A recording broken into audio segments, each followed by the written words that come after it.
Narinig na ni Kim ang paliwanag ni boss kung bakit niya nagawang ilihim na siya pala si Ninja Boy.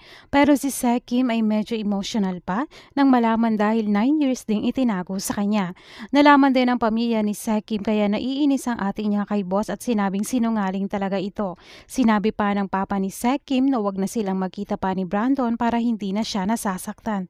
Habang nag-uusap naman sila ay narinig ito ni Carlota at nasabi niya kay Brandon na galit ang pamilya ni Kim sa kanya.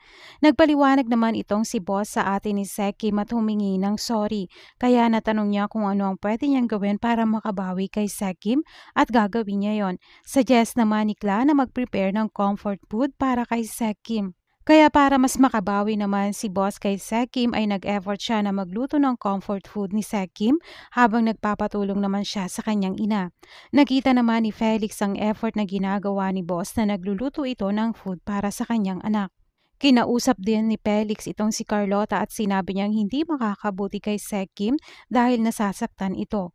Tugon naman ni Carlota na nasaktan din ang kanyang anak at parehas lang silang nasasaktan. Dagdag pa ni Carlota na marami ng pinagdusahan ng kanyang anak dahil sa nangyari kaya nakikiusap siya na sana ay maging mabait na ito kay Brandon. Sa kabilang banda naman, dumalaw itong si Brandon kay Kim at pagkakataon niya na para magpaliwanag at itama ang maling nagawa niya.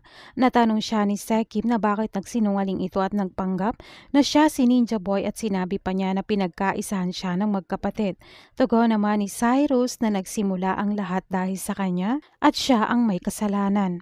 Nagkwento nga ni Cyrus ang buong pangyayari kung bakit napunta si Brandon sa lugar na yon dahil iniwan niya para lang bumili. Pero may babaeng lumapit kay Brandon at nagpatulong na magpahatid sa lugar na yon, kaya doon na nawala itong si Brandon. Simula noon ay sinisisi na ni Cyrus ang kanyang sarili kung bakit nangyari yon kay Brandon. Natanong pa ni Kim si Cyrus kung kaya ba siya nagpanggap na siya si Ninja Boy ay para maproteksyonan niya itong si Brandon. Tugon naman ni Brandon dahil ang totoo ay sinisisi niya ang kanyang sarili dahil kasalanan naman talaga niya kung bakit napunta si Brandon doon. At dahil na rin sa guilty na nararamdaman niya na nangyari yon kay Brandon dahil iniwan niya ito, kaya ngayon ay gusto niya na sanang maitama ang mali niyang nagawa na nagpanggap siya na siya si Ninja Boy. Dahil ang totoo naman ay si Brandon talaga ang Ninja Boy at siya ang nakaranas ng totoong trauma.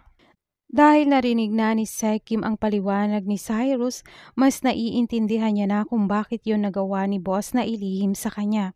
Naisip pa nga ni Kim kung wala rin si Ninja Boy noon ay baka hindi ni rin niya kakayanin at hindi na makakabalik sa bahay nila.